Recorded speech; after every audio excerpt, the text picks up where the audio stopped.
នៅភូមិដាច់ស្រយាលមួយជាប់ជើងភ្នំមានផ្ទះឈើធំមួយដែលស្ងប់ស្ងាត់ស្ទើរតែគ្មានសំណើចម្ចាស់ផ្ទះគឺលោកវិចិត្របុរសមេម៉ាយដែលមានកូនប្រុសម្នាក់ឈ្មោះតារាជាបុរសវ័យ24ឆ្នាំមានមុខមាត់សង្ហាខ្ពស់សម្បុរស្រអែមបន្តិចហើយមានចរិតស្ងប់ស្ងាត់មិនសូវនិយាយជាមួយអ្នកណាទេគេចូលចិត្តធ្វើការនៅចំការនិងជួសជុលម៉ូតូក្នុងភូមិបន្ទាប់ពីភរិយាស្លាប់បាន5ឆ្នាំលោកវិចិត្រសម្រេចចិត្តរៀបការថ្មីជាមួយស្ត្រីម្នាក់ឈ្មោះសូភាដែលជាមេម៉ាយដូចគ្នាហើយមានកូនស្រីម្នាក់ឈ្មោះលីណាមានអាយុ20ឆ្នាំស្រស់ស្អាតស្បែកសក់វែងនិងភ្នែកធំដែលធ្វើឲ្យមនុស្សជុំវិញមើលមិនចង់ដកភ្នែកនាងមានចរិតរីករាយតែខាងក្នុងចិត្តវិញពោពេញដោយភាពឯកោព្រោះតាំងពីឪពុកស្លាប់នាងរស់ដោយការបារម្ភជានិច្ចថ្ងៃដែលសូភានិងលីណាមករស់នៅផ្ទះថ្មីគឺជាថ្ងៃដែលភ្លៀងធ្លាក់ខ្លាំងតារាឈរមើលពីក្រោមដំបូលផ្ទះខណៈឡានចាស់មួយឈប់មុខផ្ទះលីណាចុះពីឡានដោយកាន់កាបូបតូចមួយខ្យល់បក់សក់នាងលេចមុខស្រស់ស្អាតដូចតារាមើលនាងមួយភ្លែតហើយបែរមុខចេញភ្លាមនេះជាប្អូនធំរបស់កូនចាប់ពីថ្ងៃនេះទៅត្រូវចេះស្រឡាញ់គ្នាក៏លោកវិចិត្រនិយាយដោយស្នាមញញឹមតារាគ្រាន់តែញក់ក្បាលលីណាវិញញឹមតិចជំរាបសួរបងតារាក៏តារាឆ្លើយខ្លីហើយដើរចេញទៅក្រោយផ្ទះយប់នោះខណៈភ្លៀងនៅតែធ្លាក់លីណាឈរមើលពីបង្អួចបន្ទប់ថ្មីរបស់នាងមានអារម្មណ៍ថាផ្ទះនេះធំនិងត្រជាក់ពេកនៅខាងក្រៅនាងឃើញតារាអង្គុយម្នាក់ឯងក្រោមចង្កៀងលឿងស្រអាប់កំពុងជួសជុលម៉ូតូនាងមិនដឹងហេតុអ្វីបេះដូងនាងមានអារម្មណ៍ចង់ស្គាល់បុរសស្ងប់ស្ងាត់នោះឲ្យច្បាស់ជាងនេះថ្ងៃបន្ទាប់លីណាចាប់ផ្ដើមជួយការងារផ្ទះនាងចម្អិនម្ហូបសម្អាតផ្ទះនិងដាំផ្កាជុំវិញរានហើបន្តិចម្ដងផ្ទះដែលធ្លាប់ស្ងប់ក៏ចាប់ផ្ដើមមានសំណើចតែតារានៅតែដូចដើមគេមិនសូវនិយាយមិនសូវញឹមហើយចូលចិត្តនៅម្នាក់ឯងថ្ងៃមួយលីណាដើរទៅចំការតាមតារានាងពាក់មួកធំនិងស្បែកជើងវែងតែដោយមិនធ្លាប់ដើរផ្លូវភក់នាងជើងធ្លាក់ចូលទឹកអូយតារារត់មកទាន់ហើយចាប់ដៃនាងឡើងដៃរបស់គេក្តៅនិងរឹងមាំមិនចេះដើរផ្លូវភក់កុំមកតាមគេនិយាយត្រជាក់លីណាមុខក្រហមក៏ខ្ញុំគ្រាន់តែចង់ជួយគេតារាស្ងៀមមួយផ្លែតមុនដោះកន្សែងពីករបស់គេជូតភក់លើមុខនាងទៅផ្ទះទៅត្រជាក់ហើយគេនោះជាលើកដំបូងដែលលីណាឃើញភាពទន់ភ្លន់ក្នុងកែវភ្នែករបស់តារាចាប់ពីថ្ងៃនោះទៅពួកគេចាប់ផ្ដើមនិយាយគ្នាច្រើនជាងមុនពេលល្ងាចលីណាចូលចិត្តអង្គុយមើលតារាជួសជុលម៉ូតូពេលខ្លះនាងនាំតែទឹកកកគេពេលខ្លះតារាក៏បង្រៀននាងជិះម៉ូតូជុំវិញភូមិមនុស្សក្នុងភូមិចាប់ផ្ដើមនិយាយថាបងថោនិងប្អូនថូគូនេះសមគ្នាដូចគូស្នេហ៍ក្នុងរឿងភាគលីណាធ្វើជាមិនខ្វល់តែពេលឮពាក្យនោះបេះដូងនាងលោតខ្លាំងរាល់ដងយប់មួយភ្លើងក្នុងផ្ទះដាច់ដោយសារព្យុះសូភានិងលោកវិចិត្រទៅផ្ទះអ្នកជិតខាងនៅមិនទាន់ត្រឡប់នៅក្នុងផ្ទះមានតែតារានិងលីណាខ្យល់បក់ខ្លាំងបង្អួចបោកផាំងធ្វើឲ្យលីណាភ័យបងតារាខ្ញុំខ្លាចតារាយកភ្លើងទៀនដើរមកជិតនាងពន្លឺទៀនបំភ្លឺមុខសង្ហារបស់គេធ្វើឲ្យលីណាមើលមិនចង់ដកភ្នែកកុំខ្លាចខ្ញុំនៅទីនេះពាក្យសាមញ្ញមួយឃ្លាប៉ុន្តែធ្វើឲ្យបេះដូងនាងកក់ក្ដៅជាងភួយក្រាស់ណាទាំងអស់ភ្លៀងធ្លាក់កាន់តែខ្លាំងលីណាអង្គុយជិតតារាព្រោះខ្លាចផ្គររាល់ពេលមានសម្លេងផ្គរនាងតែងចាប់ដៃគេដោយមិនដឹងខ្លួនតារាមើលដៃតូចរបស់នាងដែលកំពុងចាប់ដៃគេយ៉ាងណែនបេះដូងគេចាប់ផ្ដើមរំភើបដោយអារម្មណ៍ដែលគេមិនធ្លាប់មានពីមុនលីណាថ្ងៃក្រោយបើមានអ្នកណាធ្វើឲ្យអូនយំប្រាប់បងណានាងយំតិចបងនិយាយដូចបងប្រុសពិតតារាស្ងៀមព្រោះក្នុងចិត្តគេពាក្យកបងប្រុសចាប់ផ្ដើមធ្វើឲ្យគេឈឺចាប់ដោយមិនដឹងមូលហេតុរឿងរ៉ាវរបស់ពួកគេចាប់ផ្ដើមផ្លាស់ប្ដូរយឺតចាប់ពីយប់ភ្លៀងនោះហើយគ្មាននរណាម្នាក់ដឹងថាស្នេហាដែលកំពុងលូតលាស់ក្នុងចិត្តមនុស្សពីរនាក់នឹងនាំពួកគេទៅរកអ្វីខ្លះនៅថ្ងៃខាងមុខបន្ទាប់ពីយប់ភ្លៀងនោះទំនាក់ទំនងរវាងតារានិងលីណាកាន់តែជិតស្និទ្ធឡើងរាល់ថ្ងៃទោះបីមាត់ពួកគេមិនដែលនិយាយពាក្យថាគូស្រឡាញ់ក៏ដោយតែសកម្មភាពតូចជាច្រើនបានបង្ហាញអារម្មណ៍ក្នុងចិត្តយ៉ាងច្បាស់ព្រឹកមួយពន្លឺថ្ងៃទៅព្រះពីក្រោយភ្នំលីណាភ្ញាក់ពីដំណេកហើយដើរចុះមកក្រោមផ្ទះក្លិនបបរសាច់មាន់កំពុងឈ្ងុយពេញផ្ទះនាងភ្ញាក់ផ្អើលព្រោះធម្មតាមានតែនាងជាអ្នកចម្អិនម្ហូបនៅក្នុងផ្ទះបាយតារាកំពុងឈរច្របល់បបរមុខគេមើលទៅមើងម៉ាត់ដូចកំពុងជួសជុលម៉ាស៊ីនលីណាអ៊ីងញឹមកបងតារាចេះធ្វើម្ហូបដែរមិនសូវទេតែឃើញអូនក៏យប់មិញបេះដូងនាងក្តៅឡើងភ្លាមអរគុណតារាមិននិយាយអ្វីប៉ុន្តែគេលួចញឹមតិចនៅពេលឃើញលីណាហូបបបរដោយទឹកមុខសប្បាយចាប់តាំងពីថ្ងៃនោះពួកគេចាប់ផ្ដើមមានទម្លាប់រស់នៅជាមួយគ្នាដូចគ្រួសារពិតពេលព្រឹកលីណាជួយតារាទៅចំការពេលល្ងាចពួកគេអង្គុយញ៉ាំបាយជុំគ្នាពេលយប់នាងចូលចិត្តអង្គុយស្ដាប់តារានិយាយពីរឿងកាលនៅក្មេងកាលបងអាយុ10ឆ្នាំម៉ែបងស្លាប់គឺតារានិយាយស្ងាត់ខណៈអង្គុយក្រោមដើមស្វាយលីណាសម្លឹងមើលគេដោយអាណិតបងនៅឯក៏មែនទេដំបូងក៏ឯក៏តែឥឡូវលែងហើយហេតុអ្វីតារាមើលមុខនាងយូរមួយភ្លែតមុនឆ្លើយស្រាលព្រោះមានអូនពាក្យនោះធ្វើឲ្យលីណាស្ទើរតែភ្លេចដកដង្ហើម ខ្យល់ល្ងាចបក់តិចស្លឹកស្វាយរលាស់ស្រទន់បេះដូងនាងលោតខ្លាំងរហូតមិនហ៊ានមើលភ្នែកគេទៀតតែភាពស្ងប់ស្ងាត់នោះមិនបាននៅយូរទេថ្ងៃមួយមានឡានទំនើបមួយបើកចូលភូមិអ្នកចុះពីឡានគឺរិទ្ធីកូនប្រុសអ្នកមាននៅទីក្រុងគេជាមិត្តចាស់របស់លីណាការរៀនវិទ្យាល័យរិទ្ធីស្លៀកពាក់ស្អាតនិយាយផ្អែមហើយយកការធំមួយបាច់មកឲ្យលីណាខ្ញុំនឹកអូនណាស់គេតារាឈរមើលពីចម្ងាយទឹកមុខត្រជាក់ដូចមេឃមុនភ្លៀងលីណាមិនបានទទួលផ្កាភ្លាមទេនាងមើលទៅតារាដោយមិនដឹងខ្លួន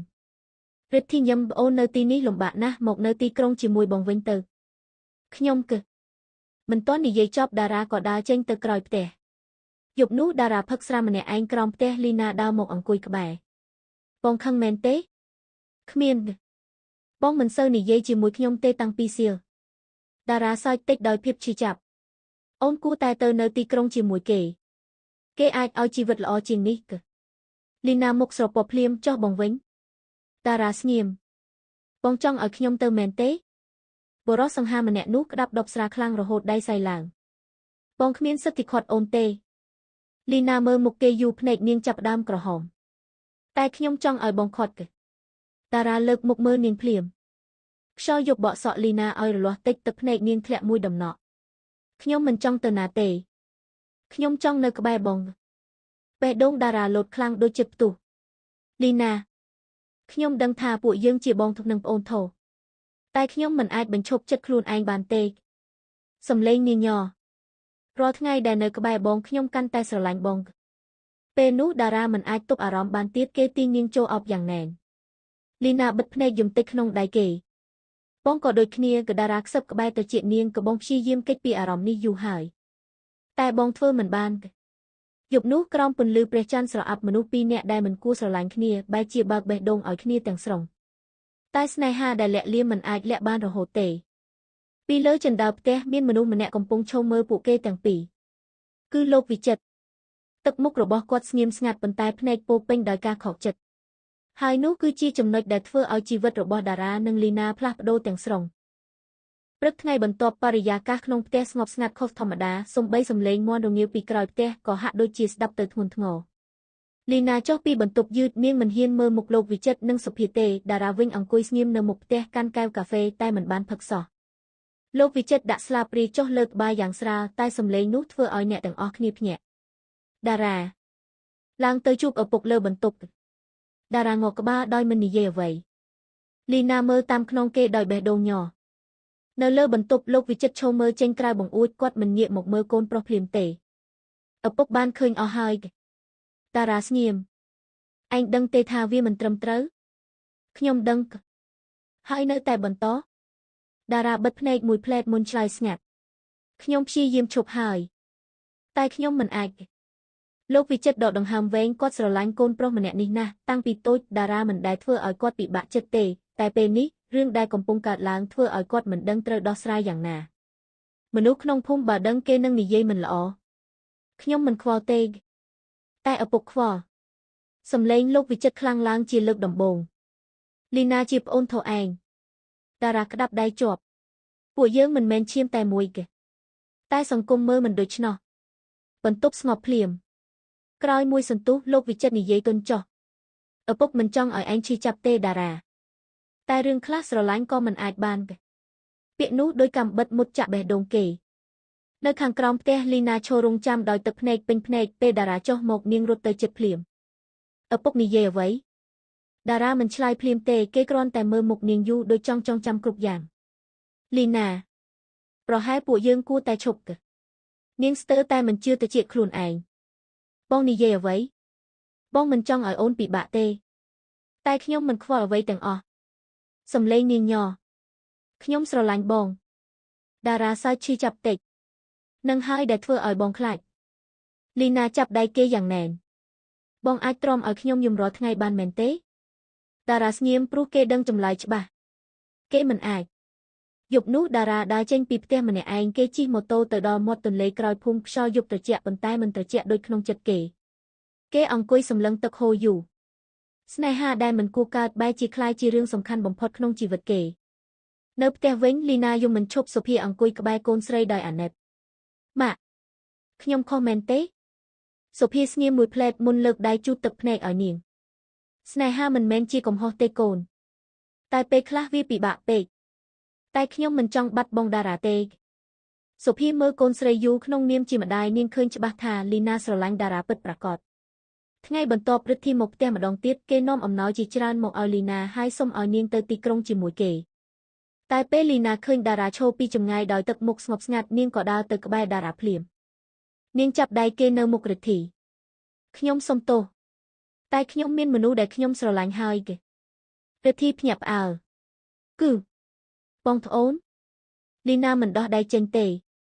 បាទមនុស្សជុំវិញស្ងាត់អស់តារាមើលនាងដោយភ្នែកក្រហមតិចនាងកំពុងជ្រើសរើសគេទោះដឹងថាអាចត្រូវមនុស្សគ្រប់គ្នាវាតម្លៃមិនល្អក៏ដោយរិទ្ធីសើចស្ងួតមុនដើរចេញទៅតែចាប់ពីថ្ងៃនោះពាក្យចាំអារាមក្នុងភូមិក៏ចាប់ផ្ដើមរាលដាលលឿនដូចភ្លើងឆេះស្មៅមនុស្សខ្លះនិយាយដើមមនុស្សខ្លះមើលពួកគេដោយការរើសអើងសំបីក្មេងក្នុងភូមិក៏ចាប់ផ្ដើមខ្សឹបខ្សៀវពេលលីណាដើរកាត់តែរឿងដែលឈឺចាប់ជាងគេគឺតារាចាប់ផ្ដើមដកខ្លួនចេញពីនាងព្រោះគេចង់ការពារនាងទោះបេះដូងខ្លួនឯងកំពុងបែកខ្ទេចក៏ដោយ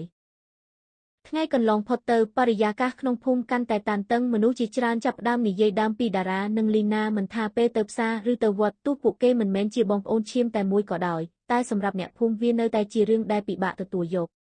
តារាចាប់ផ្ដើមនៅឆ្ងាយពីលីណាពេលនាងនិយាយគេឆ្លើយខ្លីពេលនាងទៅចំការគេរកលេសទៅកន្លែងផ្សេងរាល់យប់គេអង្គុយផឹកស្រាម្នាក់ឯងក្រោមផ្ទះដូចមនុស្សកំពុងព្យាយាមរត់គេចពីបេះដូងខ្លួនឯង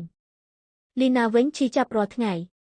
យប់មួយនាងទ្រាំមិនបានទៀតក៏ដើរទៅរកតារាក្រោមដើមស្វាយដែលពួកគេធ្លាប់អង្គុយជាមួយគ្នាបងកំពុងគេចខ្ញុំតារាស្ងៀមមិនហ៊ានមើលមុខនាងបងធ្វើបែបនេះខ្ញុំឈឺចាប់ណាស់ទេបងគ្រាន់តែចង់ឲ្យអូនមានជីវិតល្អដែលគ្មានបងមិនមែនជាជីវិតដែលខ្ញុំចង់បានទេសំឡេងនាងញ័រពេញដោយទឹកភ្នែកតារាបិទភ្នែកជាប់គេព្យាយាមរឹងមាំតែពេលឮសំឡេងនាងយំបេះដូងគេក៏បាក់បែកម្ដងហើយម្ដងទៀតលីណាបងស្រឡាញ់អូនខ្លាំងពេកទើបបងមិនចង់ឲ្យអូនរងការមើលងាយនាងដើរទៅជិតហើយចាប់ដៃគេបើបងស្រឡាញ់ខ្ញុំកុំទុកខ្ញុំម្នាក់ឯងតារាមើលភ្នែកនាងយូរភ្នែកដែលធ្លាប់ធ្វើឲ្យគេមានកម្លាំងរស់នៅវិញរាល់ថ្ងៃនៅពេលនោះសំឡេងលោកវិចិត្រលាន់ពីក្រោយតារា